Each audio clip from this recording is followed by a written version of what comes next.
Hi everyone, उपनिषद ice के YouTube channel में आपका स्वागत है। अपने क्वेश्चन सीरीज़ के तहत हम आज एक नया इनिशिएटिव शुरू करने जा रहे हैं जो मेनली पीटी के एस्पेक्ट से आपके लिए बहुत इंपॉर्टेंट होने वाला है, क्योंकि यह टॉपिक आपको फैक्चुअल के साथ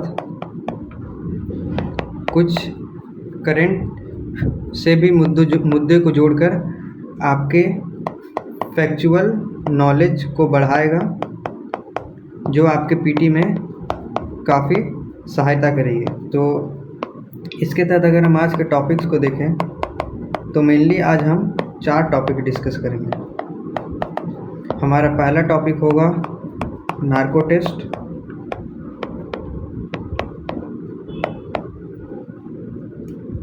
हमारा सेकेंड टॉपिक है क्लोनिंग, थर्ड टॉपिक हमारा आ जाएगा human genome project, human genome project, और फोर्थ टॉपिक हमारा रहेगा टेस्ट ट्यूब बेबी का।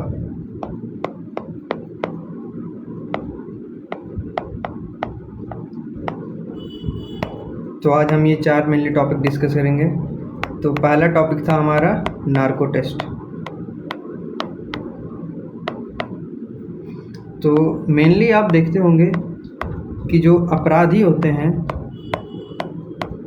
वो अपराध करने के बाद उसे कबूल नहीं करते हैं, जिस कारण एजेंसियों द्वारा कुछ तरीकों को अपनाया जाता है, और उन्हीं तरीकों में से एक नार्को टेस्ट भी एक है। अगर इस टेस्ट में यूज़ होने वाले केमिकल को देखें तो इसमें सोडियम पेंटाथोल नामक केमिकल का उपयोग किया जाता है। दोस्तों, यह पॉइंट हमारा काफ़ी इम्पोर्टेंट है, कौन से केमिकल का उपयोग किया जाता है। सोडियम पेंटाथोल नामक केमिकल का उपयोग किया जाता है, आपको ये याद रखना है। ये तो हो गया केमिकल का नाम। फिर ये जो सोडियम पेंटाथोल केमिकल होती है उसे व्यक्ति के आयु, वजन और लंबाई के अनुपात में दी जाती है, लंबाई के रेशियो में, क्योंकि इसकी अधिकता से व्यक्ति की जान भी जा सकती है। इसे आप ध्यान में रखिएगा, अधिकता से जान भी जा सकना।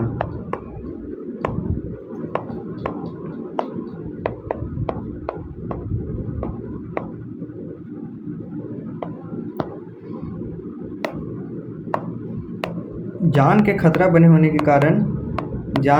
होने के कारण कई देशों की सरकार इसे प्रतिबंधित कर चुकी है, पर भारत में कुछ मामलों में इसका उपयोग अभी भी देखा जाता है।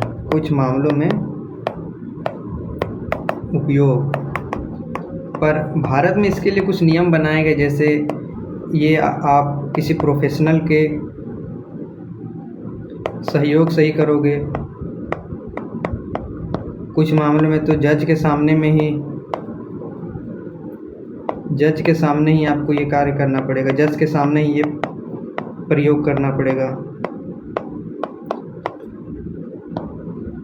और अधिकतर मामलों में इसे सबसे अंतिम ऑप्शन के रूप में नार्को टेस्ट का उपयोग किया जाता है। तो ये हमारा फर्स्ट टॉपिक ख़त्म होता है। हमारा सेकेंड टॉपिक था क्लोनिंग का। क्लोनिंग वर्ड से ही समझ में आता है क्लोन बनाना मतलब किसी व्यक्ति की हूबहू कॉपी, चाहे व्यक्ति हो, जीव हो, सजीव हो, चाहे निर्जीव।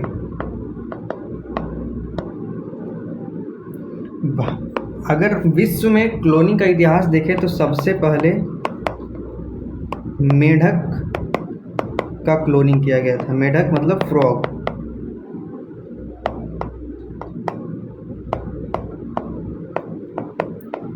ये इम्पोर्टेंट फैक्ट है, आपको ये याद रखना है कि सबसे पहले क्लोनिंग मेढक का किया गया था।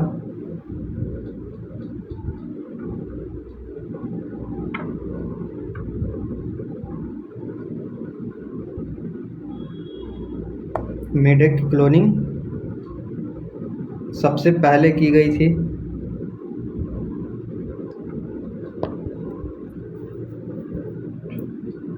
इसके बाद भेड़ों की क्लोनिंग की गई। भेड़ों की क्लोनिंग आप 8वीं या 9वीं क्लास की बायो की बुक में पढ़ते होंगे, जिस भेड़ का नाम रखा गया था डॉली,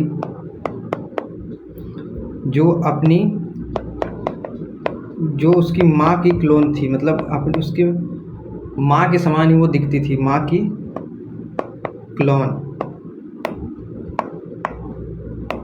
फिर हम बता देंगे कि भारत में भैंसों की क्लोनिंग की जा रही है।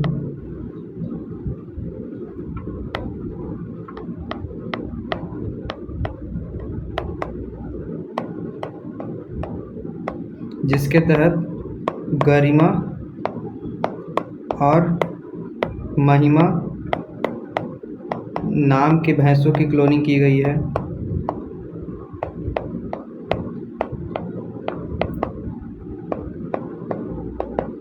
दोस्तों, ये भी काफ़ी इम्पोर्टेंट पॉइंट है, गरिमा और महिमा नाम के भैंसों की क्लोनिंग। इसे भी आप याद रखिएगा, अंडरलाइन कर दे रहा हूँ, गरिमा और महिमा की क्लोनिंग। और ये क्या है? भैंस।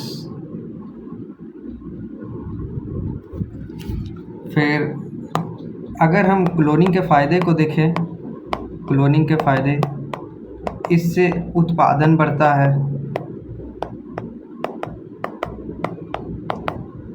जीवन प्रत्याशा बढ़ रही है, व्यक्ति अपने अंदर नए प्रोटीनों का उभार हो रहा है। पर इसकी एक व्यापक समस्या है, जो हमारा आनुवांशिक रोग होते हैं, जो जन्म से ही जीव को मिलते हैं, क्लोनिंग के मार्ग में उसका समाधान नहीं निकाल पाया गया है। मतलब अगर आप रोग ग्रसित है जन्म से ही आनुवांशिक रोग से, तो आपके क्लोन में भी रोग फैल जाएगा, रोग फैलेगा। जिस कारण ही जो भेड़ डॉली का क्लोनिंग किया गया था, उसकी मौत हो गई थी। तो दोस्तों, ये हम अपना सेकेंड टॉपिक डिस्कस कर चुके हैं। हमारा थर्ड टॉपिक था ह्यूमन जीनोम प्रोजेक्ट।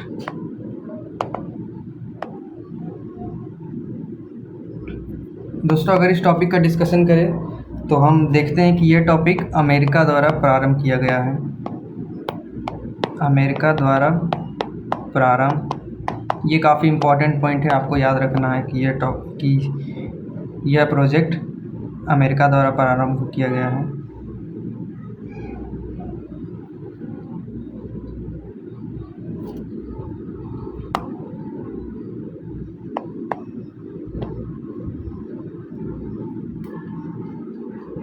जिसे मानव जीनोम के अध्ययन के लिए प्रारंभ किया गया था। मानव जीनोम के अध्ययन, वस्तुतः जीन एक धागा स्वरूप संरचना होती है, जो मानव के न्यूक्लियस में पाया जाता है। कहाँ पाया जाता है? न्यूक्लियस में। जो मानव का रंग, रूप इत्यादि चीज़ों का प्रसार पेरेंट्स से बच्चे में करता है। मतलब आप एक प्रकार से इसे कोडेड संरचना मान लो। ये एक प्रकार से कोडेड संरचना है। आप देखते हुए किसी का माता का चेहरा बच्चे से मिल रहा है, पिता का चेहरा मिल रहा है, तो ये सारी जानकारी हमारे जीन में ही कोडेड रहती है। फिर इस चर्चा को आगे बढ़ाएं तो हम देखेंगे कि यह प्रोजेक्ट 2003 में बंद कर दिया गया था। 2003 में बंद, ये भी काफ़ी इम्पोर्टेंट पॉइंट है, आपको याद रखना है कि 2003 में यह प्रोजेक्ट बंद कर दिया गया था।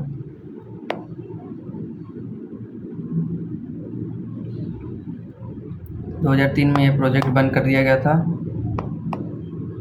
जिसमें शोध से ये पता चला कि सभी मनुष्यों का 99.9% जो जीन्स होते हैं, मतलब जो डीएनए होते हैं, वह एक समान होते हैं। मतलब विभिन्न देशों के लोगों के ऊपर शोध किया गया और सभी लोगों के 99.9% डीएनए को एक समान पाया गया, जिसके अंदर केवल 2 से 3% डीएनए को ही कार्यरत माना गया। मतलब 2 से 3% डीएनए ही कार्य कर रहे हैं, बाकी सारे शिथिल है, मतलब उनका कोई महत्वपूर्ण योगदान नहीं है। इस 97 और 98% जो डीएनए कार्यरत नहीं है, उसे जंक डीएनए का नाम दिया गया। क्या चीज़? जंक डीएनए अथवा सैटेलाइट डीएनए। भारत में भी इसके अधीन प्रयोग किए गए और उसका भी आउटपुट सेम ही था, सेम आउटपुट। तो ये हमारा थर्ड टॉपिक डिस्कशन ख़त्म होता है। अब हमारा जो फोर्थ टॉपिक था वो था टेस्ट ट्यूब बेबी। तो अगर टेस्ट ट्यूब बेबी की चर्चा करें तो ये देखेंगे कि हाँ, ये कृत्रिम रूप से शिशु निर्माण की एक प्रक्रिया है। कृत्रिम रूप से शिशु निर्माण की एक प्रक्रिया, जिसे हम परख नली मतलब टेस्ट ट्यूब में पूरा करते हैं। ऐसा करने का मुख्य कारण वही तभी होता है जब मादा मतलब फीमेल के जो फैलोपियन ट्यूब होता है, इसमें कोई समस्या हो, जिस कारण वो टेस्ट ट्यूब बेबी का सहारा लेते हैं। इसमें यही किया जाता है कि जो मेल के शुक्राणु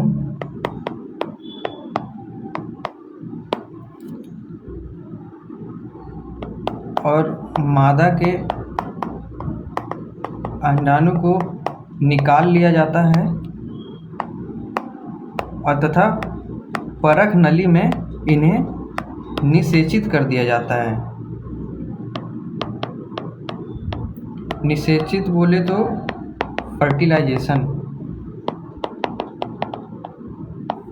जिसके बाद ये गैमेट्स बनते हैं। और हालांकि जब टेस्ट ट्यूब में यह प्रक्रिया प्रारंभ की जाती है तो प्रक्रिया शुरू करने के लिए इलेक्ट्रिक शॉक का उपयोग किया जाता है।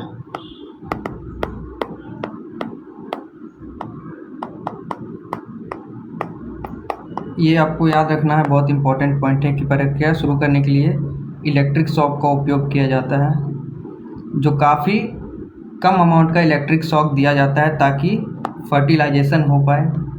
और जब ये गैमेट 16 से 32 के एज में होता है तब इसे मादा के गर्भाशय में पुनः प्रत्यारोपित कर दिया जाता है।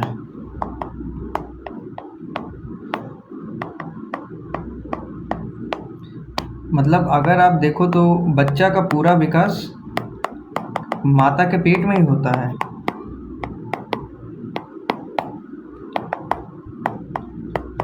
बस जो फर्टिलाइजेशन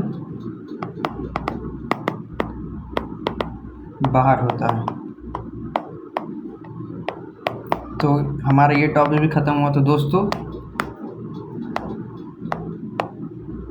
ये थे हमारे आज के टॉपिक, आज का डिस्कशन। Thank you.